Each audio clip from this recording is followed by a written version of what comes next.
उत्तर प्रदेश के लखीमपुर ज़िले में आज एक बड़ी घटना हुई। डिप्टी सीएम के दौरे का विरोध कर रहे किसानों पर आरोप है कि केंद्रीय मंत्री अजय मिश्रा टेनी के बेटे द्वारा कार चढ़ा दी गई, जिसमें 4 से 8 किसानों की मौत की सूचना आ रही है। बड़ी संख्या में किसान हताहत भी हैं, घायल हैं। इस घटना के बाद उत्तेजित किसानों ने केंद्रीय मंत्री के ड्राइवर को पीट कर मौत के घाट उतार दिया। खुद केंद्रीय मंत्री के बेटे को गन्ने के खेतों में छिपकर अपनी जान बचानी पड़ी।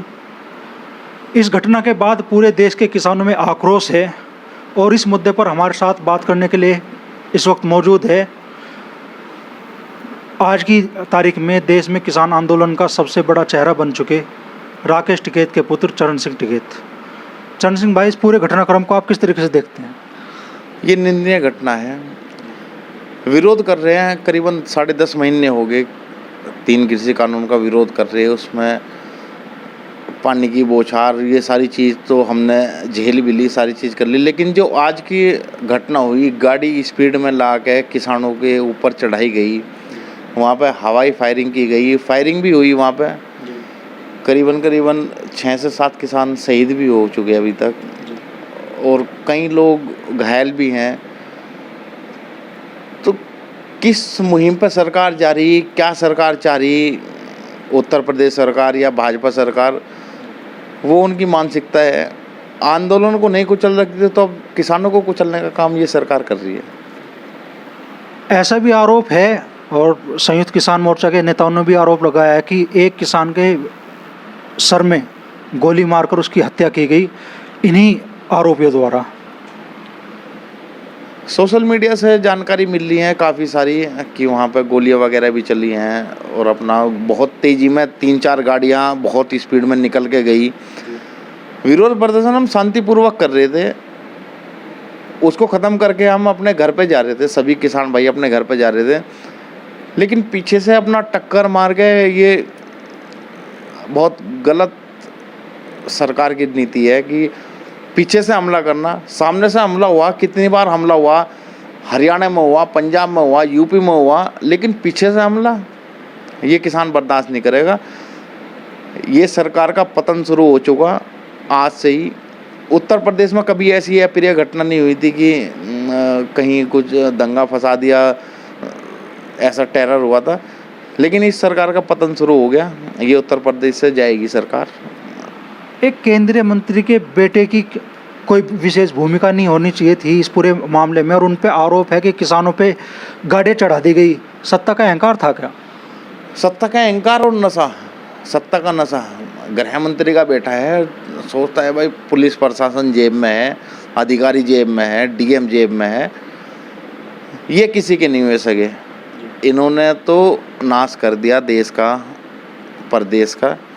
बेरोजगारी इतनी कर दी। आज की घटना ही, चलो ठीक है, वहाँ मुख्यमंत्री का हेलीकॉप्टर नहीं उतरा, शांतिपूर्वक तरीके से अपना धरना प्रदर्शन करके किसान अपने घर पे जा रहे थे वापसी। पीछे से वार, ये किसान बिरादरी सहन नहीं करेगी। हाँ, कह के आ जाओ सरकार, आमने सामने का लड़ने के लिए तैयार है, बातचीत करने के लिए तैयार है, हर चीज़ के लिए सक्षम है, लेकिन पीछे से वार अगर होगा तो वो बर्दाश्त से बाहर रहेगा। अच्छा, आपके पिता राकेश टिकैत जी मौके के लिए रवाना हो चुके हैं। आप क्या उम्मीद करते हैं कि भाई संयुक्त किसान मोर्चा या किसान इस मामले में क्या रुख लेने जा रहे हैं? देखो, रात को पहुंचेंगे वो 11 साढ़े 11 बजे। उसके बाद जो भी निर्णय रहेगा वो तो संयुक्त किसान मोर्चा और भारतीय किसान यूनियन तय करेगी। आने वाले टाइम में क्या करना है, कल क्या रहेगा प्रोग्राम, उसके बाद आगे आंदोलन को धार कैसे दी जाएगी, आगे आंदोलन कैसे और तेज होगा। फिलहाल तो मामला उनकी शहादत का है। 6-8 किसान शहीद हो चुके, कुछ घायल हैं, कुछ गंभीर रूप से हॉस्पिटल में हैं। सरकार को सोचना चाहिए भाई, अपने बातचीत करके काम निपटावे, अपना बातचीत करे, बुलावे। कहाँ तक इतना नरसंहार ये करेगी सरकार? निंदनीय है बहुत। राहुल गांधी ने इसे नरसंहार बताया है। अखिलेश यादव कह रहे हैं कि भारतीय जनता पार्टी के लोग अब ना गाड़ी में चल पाएंगे और ना गाड़ियों से उतर पाएंगे। गुरनाम सिंह चढ़ूनी ने ऐलान किया है कि भाई हरियाणा से भी किसान लखीमपुर खीरी पहुंचेंगे और उन्होंने कहा है कि वे जब तक आरोपियों के खिलाफ सख्त कार्रवाई ना हो, उन्हें जेल ना भेजा जाए, तब तक जो किसान शहीद हुए हैं इस आंदोलन में उनका अंतिम संस्कार ना हो। आप क्या चाहते हैं? देखो, इसमें अंतिम संस्कार का तो ये है, प्रक्रिया तो रहती है। अब अंतिम संस्कार रोकने के लिए करीबन 4 दिन 6 दिन ऐसा नहीं रोक सकते, लेकिन हाँ, जो संयुक्त किसान मोर्चे ने फैसला लिया है उस पर सभी लोग खड़े उतरेंगे। और लगभग वहाँ से 10 या 12 किलोमीटर की दूरी पे है नेपाल सीमा, वहाँ पे भी किसान और जवान बैठ चुके हैं ताकि जो ये मंत्री हैं, उनके बेटे हैं, ये दूसरे देश ना जा पाएँ। वो सीमाएं पूरी सील कर दी गई हैं, नेपाल की सीमाएं। अपना धैर्य बना के रखें सभी लोग। जो भी निर्णय होगा संयुक्त किसान मोर्चे का बहुत बढ़िया तरीके से होगा।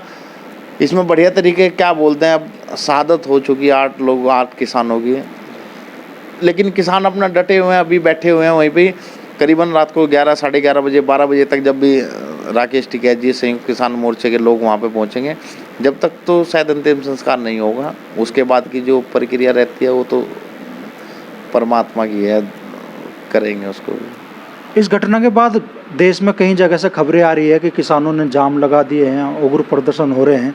किसानों से इस संबंध में आप क्या अपील करना चाहेंगे? अभी अपील यही है कि अभी अपना जो वहाँ पे मूवमेंट चल रहा है उस पर ध्यान रखें।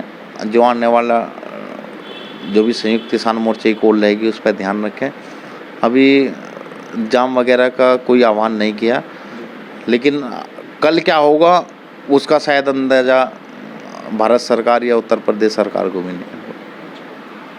उत्तर प्रदेश में ये पहला इस तरीके का विरोध था जब कोई डिप्टी सीएम कहीं पहुंचे और उनके कार्यक्रम का विरोध हुआ। इससे पहले मुजफ्फरनगर में भी भाजपा नेताओं का विरोध हुआ, खुद आपके गांव सिसोली में भी क्षेत्रीय विधायक का विरोध हुआ, संजीव बालियान जो केंद्रीय मंत्री हैं उनको भी विरोध झेलना पड़ा। लेकिन किसी बड़े स्तर के नेता का, जैसे डिप्टी सीएम हो गए या सीएम हो गए, वे भी यहाँ आए तो आप लोगों ने कोई विरोध नहीं किया। ये पहला विरोध इस तरीके का था और उसकी प्रतिक्रिया ये देखने के लिए आई। क्या आने वाले दिनों में भाजपा के नेताओं का या बड़े जो पदाधिकारी उनके हैं उनका विरोध बढ़ेगा? ये घर से नहीं निकल पाने के। जो 17 तारीख में मीटिंग हुई थी उसमें बता दिया था कि भाजपा के लोग झंडे नहीं लगा पाने का अपने गाड़ियों पे, तो इनकी आने वाली स्थिति यही रहेगी। और शायद ये कल के बाद कुछ बड़ा निर्णय ले सके किसान संयुक्त मोर्चा और भारतीय किसान यूनियन। तो ये थे हमारे साथ में चरण सिंह टिकैत जी, जिन्होंने इस मुद्दे पर विवेक के साथ अपनी राय रखी।